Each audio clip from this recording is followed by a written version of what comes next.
ಎಲ್ಲರಿಗೂ welcome back to ಗೃಹಿಣಿ TV friends. ಇವತ್ತಿನ ವಿಡಿಯೋದಲ್ಲಿ ಈ ರೀತಿ ಡೋರ್ಮೆಟ್ ಮಾಡೋದು ಹೇಗೆ ಅಂತ ತಿಳಿಸ್ಕೊಡ್ತೀನಿ. ಅದು ಫ್ರೇಮ್ ಯೂಸ್ ಮಾಡಿ. ಫ್ರೇಮ್ ನಮ್ಮ ಹತ್ರ ಇಲ್ಲ ಅಂದ್ರೆ ನಾವು ವೇಸ್ಟ್ ಆಗಿರೋ ಕಾಟನ್ ಬಾಕ್ಸ್ ಅಲ್ಲಿ ಫ್ರೇಮ್ ಮಾಡ್ಕೊಂಡು ಯಾವ ರೀತಿ ಮ್ಯಾಟ್ ಹಾಕೋದು ಅಂತ ನಿಮ್ಗೆ ತಿಳಿಸ್ಕೊಡ್ತೀನಿ. ಇವತ್ತಿನ ವಿಡಿಯೋ ನಿಮ್ಗೆ ಇಷ್ಟ ಆದ್ರೆ ಒಂದು ಲೈಕ್ ಮಾಡಿ. ಹಾಗೆ ನಮ್ಮ ಚಾನೆಲ್ ನ ನೀವು ಇನ್ನೂ ಸಬ್ಸ್ಕ್ರೈಬ್ ಆಗಿಲ್ಲ ಅಂದ್ರೆ ರೆಡ್ ಕಲರ್ ಅಲ್ಲಿ ಕಾಣುವ ಸಬ್ಸ್ಕ್ರೈಬ್ ಬಟನ್ ನ ಕ್ಲಿಕ್ ಮಾಡಿ. ಹಾಗೆ ಪಕ್ಕದಲ್ಲಿ ಕಾಣುವ ಬೆಲ್ ಐಕಾನ್ ನ ಆಲ್ ಆಪ್ಷನ್ ಸೆಲೆಕ್ಟ್ ಮಾಡಿ. ನಾನು ಹಾಕೋ ಎಲ್ಲಾ ವಿಡಿಯೋಗಳ ನೋಟಿಫಿಕೇಶನ್ ಫಸ್ಟ್ ನಿಮಗೆ ಬರುತ್ತೆ. ಸಾಮಾನ್ಯವಾಗಿ ಇಂಥ ಕಾಟನ್ ಬಾಕ್ಸ್ ಎಲ್ಲರ ಮನೇಲೂ ಇದ್ದೇ ಇರುತ್ತೆ. ಇಲ್ಲ ಅಂದ್ರೆ ನಿಮ್ಗೆ ಗೊತ್ತಿರೋ ಅಂತ ಅಂಗಡಿಗಳಲ್ಲಿ ಕೇಳಿ ಈ ತರ ಬಾಕ್ಸ್ ನ ಈಸ್ಕೊಳ್ಳಿ. ಬಾಕ್ಸ್ ಅಲ್ಲಿ ನಾನು ಒಂದ್ ಸೈಡ್ ಪೀಸ್ ನ ಕಟ್ ಮಾಡ್ಕೊಂಡಿದೀನಿ. ಈ ರೆಟ್ ಮೇಲೆ ನಾನು ಸರ್ಕಲ್ ಹಾಕೋತೀನಿ. ನಾನು ಇಲ್ಲಿ ಸರ್ಕಲ್ ಹಾಕೊಳ್ಳೋಕೆ ಈ ರೀತಿ ಬಾಕ್ಸ್ ನ ಮುಚ್ಚಳ ಇರುತ್ತಲ್ಲ ಅದನ್ನ ಯೂಸ್ ಮಾಡ್ತಾ ಇದೀನಿ.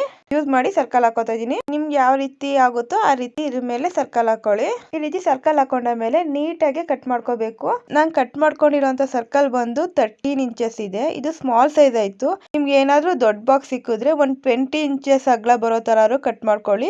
ಫ್ರೆಂಡ್ಸ್, ಯಾವ್ದಾರ ಒಂದು ಸೈಡ್ ಇಂದ ಒಂದೊಂದು ಇಂಚಸ್ಗೆ ಮಾರ್ಕ್ ಮಾಡ್ಕೊಳ್ಳಿ. ಒಂದೊಂದು ಇಂಚಸ್ಗೆ ಮಾರ್ಕ್ ಮಾಡ್ಕೋತೀವಲ್ಲ ಅವಾಗ ಅದನ್ನ ಬಾಕ್ಸ್ ಗಳು ಇರ್ತಾವಲ್ಲ ಅದನ್ನ ಕೌಂಟ್ ಮಾಡಿದಾಗ ಸಮ ಸಂಖ್ಯೆಯಲ್ಲಿ ಬರಬಾರ್ದು, ಬೆಸ ಸಂಖ್ಯೆಯಲ್ಲಿ ಬರೋ ತರ ಮಾರ್ಕ್ ಮಾಡ್ಕೊಳ್ಳಿ. ನಾನು ಇಲ್ಲಿ ಫುಲ್ ಸರ್ಕಲ್ ಕೌಂಟ್ ಮಾಡಿದಾಗ 39 ಇಂಚಸ್ ಬರ್ತಿದೆ. ಅಂದ್ರೆ ಒಂದೊಂದು ಇಂಚಸ್ಗೆ ಮಾರ್ಕ್ ಮಾಡಿದಾಗ ನಂಗೆ ಇಲ್ಲಿ 39 ಬಾಕ್ಸ್ ಇದೆ. ನಾನು ಕಟ್ ಮಾಡ್ಕೊಂಡಿರೋ ಸರ್ಕಲ್ ಸ್ಮಾಲ್ ಸೈಜ್ ಆಗಿರೋದ್ರಿಂದ ನನಗೆ 39 ಇಂಚಸ್ ಬರ್ತಿದೆ. ನೀವು ಹಾಕೊಂಡಿರೋಂತ ಸರ್ಕಲ್ ದೊಡ್ಡದಾಗಿದೆ ಅಂದ್ರೆ ಅದಕ್ಕೆ ತಕ್ಕಂತೆ ಮಾರ್ಕ್ ಮಾಡ್ಕೊಳ್ಳಿ. 1 ಇಂಚಸ್ಗೆ ಮಾರ್ಕ್ ಮಾಡ್ಕೊಂಡಿದೀವಲ್ಲ ಅದರಿಂದ ಡೌನ್ ಗೆ 1/2 ಇಂಚಸ್ ಬರೋ ತರ ಕಟ್ ಮಾಡ್ಕೋಬೇಕು. ನೋಡಿ, ನಾನು ತೋರಿಸ್ತಾ ಇದೀನಲ್ಲ ಈ ರೀತಿ 1/2 ಇಂಚಸ್ಗೆ ಬರೋ ತರ ಪೂರ್ತಿಯಾಗಿ ಒಂದು ರೌಂಡ್ ಪೂರ್ತಿಯಾಗಿ ಕಟ್ ಮಾಡ್ಕೊಳ್ಳಿ. ಫ್ರೆಂಡ್ಸ್, ಈಗ ಈಸಿಯಾಗಿ ಫ್ರೇಮ್ ಮಾಡೋದು ಹೇಗೆ ಅಂತ ತಿಳಿಸ್ಕೊಟ್ಟಿದ್ದೀನಿ. ಫ್ರೆಂಡ್ಸ್, ಈ ಮ್ಯಾಟ್ ಹಾಕೋಕೆ ನಾನು ಇಲ್ಲಿ ಟಿ ಶರ್ಟ್ ಯೂಸ್ ಮಾಡ್ತಾ ಇದ್ದೀನಿ. ಟಿ ಶರ್ಟ್ ಅಥವಾ ಲೆಗಿನ್ಸ್ ಯಾವ್ದಾದ್ರು ಆಯ್ತು ತಗೋಬಹುದು. ಟಿ ಶರ್ಟ್ ಗೆ ಪೂರ್ತಿಯಾಗಿ ನಾನು 1 ಇಂಚಸ್ ಮಾರ್ಕ್ ಮಾಡ್ಕೊಂಡು ಅದನ್ನ ಕಟ್ ಮಾಡ್ಕೋತೀನಿ. ಈ ರೀತಿ ಫೋಲ್ಡ್ ಮಾಡ್ಕೊಂಡು ಒಂದು ಹೋಲ್ ಮಾಡ್ಕೋತಾ ಇದೀನಿ. ನಂತರ ಅದರಿಂದ ಡೌನ್ ಗೆ ಒಂದು 1/2 ಇಂಚಸ್ 1 ಇಂಚಸ್ ಬಿಟ್ಟು ಕಟ್ ಮಾಡ್ಕೋತಾ ಇದೀನಿ. ಮತ್ತೆ ಇನ್ನೊಂದು ಪೀಸ್ ಸಹ ಅದೇ ರೀತಿ ಕಟ್ ಮಾಡ್ಕೋತಾ ಇದೀನಿ.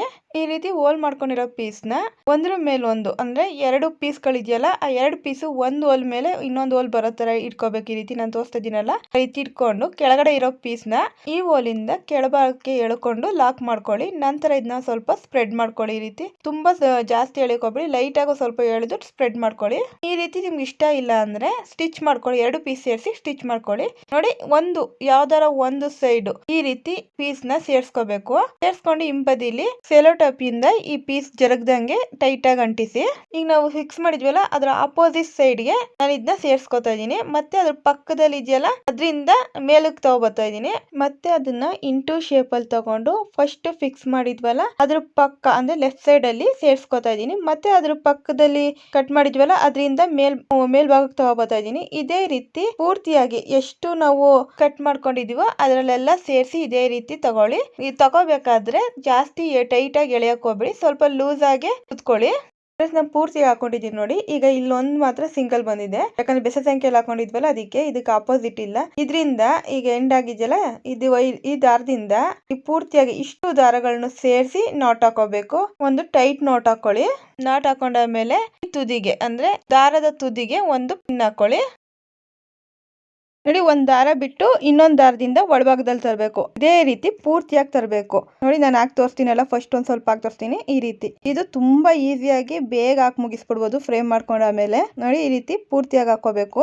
ಸ್ವಲ್ಪ ದೂರ ಹಾಕೊಂಡಾದ್ಮೇಲೆ ಈ ತರ ಎಳ್ಕೊಳ್ಳಿ, ನಿಧಾನಕ್ಕೆ ಎಳ್ಕೊಳ್ಳಿ, ತುಂಬಾ ಟೈಟ್ ಆಗಿ ಎಳ್ಕೋಬೇಡಿ. ನೋಡಿ, ಈ ನಾಟ್ ಇದೆಯಲ್ಲ ಇದು ಫಸ್ಟ್ ನಾನು ಶುರು ಮಾಡೋದ್ನಲ್ಲ ಅದು ಫಸ್ಟ್ ರೌಂಡ್ ಇಲ್ಲಿ ಕಂಪ್ಲೀಟ್ ಆಗಿದೆ. ಅಲ್ಲಿ ನೆನಪಿರ್ಬೇಕೋಸ್ಕರ ಅವ್ರು ಮಾರ್ಕ್ ಮಾಡ್ಕೊಳ್ಳಿ ಬೇಕಿದ್ರೆ. ನೋಡಿ, ಆಮೇಲೆ ಮತ್ತೆ ಈಗ ಅದು ಮೇಲ್ಭಾಗದಿಂದ ತಗೊಂಡೋಗಿದೆ, ಈಗ ಕೆಳಭಾಗದಿಂದ ತಗೊಂಡೋಗ್ತಾ ಇದ್ವಿ. ಮೇಲಿರೋ ವೈರಲ್ಲ, ಮೇಲ್ ಬಂದಿರೋ ವೈರಲ್ಲ ಈಗ ಕೆಳಭಾಗಕ್ಕೆ ಹೋಗುತ್ತೆ. ಇದೇ ರೀತಿ ಫುಲ್ ರೌಂಡ್ ಹಾಕೊಳ್ಳಿ. ನಿಮ್ಗೆ ಎಷ್ಟು ಅಗಲ ಬೇಕು ಅಷ್ಟು ಅಗಲ ಹಾಕೊಳ್ಳಿ.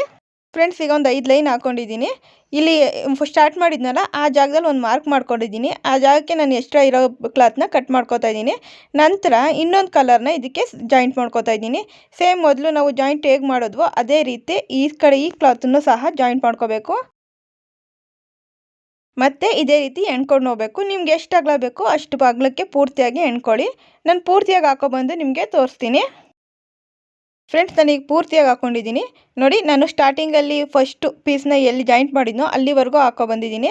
ನಂತರ ಅದನ್ನ ಓಪನ್ ಮಾಡ್ಕೊಂಡು 2 ದಾರಗಳನ್ನ ಸೇರಿಸಿ ನಾಟ್ ಹಾಕೋತೀನಿ. ಈಗ ಒಂದೊಂದಾಗಿ ಫ್ರೇಮ್ಗೆ ಹಾಕಿದ್ವಲ್ಲ ಸುತ್ತಿದ್ವಲ್ಲ ದಾರ ಅದನ್ನೆಲ್ಲ ಬಿಡಿಸ್ಕೊತಾ ಇದ್ದೀನಿ. ಫ್ರೇಮಿಂದ ಆಚೆ ತೆಗೆದಾಗ ಈ ರೀತಿ ಬಟ್ಲು ತರ ಇರುತ್ತೆ. ಈ ರಾಂಗ್ ಆಗಿದೆ ಅನ್ಕೋಬೇಡಿ. ನೋಡಿ ಥ್ರೆಡ್ನ ಈ ತರ ಎಳ್ಕೊಂಡ್ರೆ ಅದು ಸರಿ ಹೋಗುತ್ತೆ. ನಂತರ ಇದನ್ನ ತುದಿಲಿ ಕಟ್ ಮಾಡ್ಕೊಂಡು ನಾವು ರೌಂಡ್ ಆಗಿದ್ದೀರಾ ನೋಡಿ ನಾನು ತೋರಿಸ್ತಾ ಇದೀನಲ್ಲ ಈ ಜಾಗದಲ್ಲಿ ಕಟ್ ಮಾಡ್ಕೊಂಡು ಸೆಟ್ ಮಾಡ್ಕೊಳ್ಳಿ. ಸ್ವಲ್ಪ ಎಳ್ಕೊಂಡ್ರೆ ಸ್ವಲ್ಪ ದಾರನ ಹಿಂದಕ್ಕೆ ಎಳ್ಕೊಂಡು ನಾಟ್ ಹಾಕೊಳ್ಳಿ. ಇದೇ ರೀತಿ ಪೂರ್ತಿಯಾಗಿ ನಾಟ್ ಹಾಕೊಳ್ಳಿ. ಫ್ರೆಂಡ್ಸ್ ಈಗ ಕಂಪ್ಲೀಟ್ ಆಗಿ ನಾಟ್ಗಳನ್ನ ಹಾಕೊಂಡಿದ್ದೀನಿ.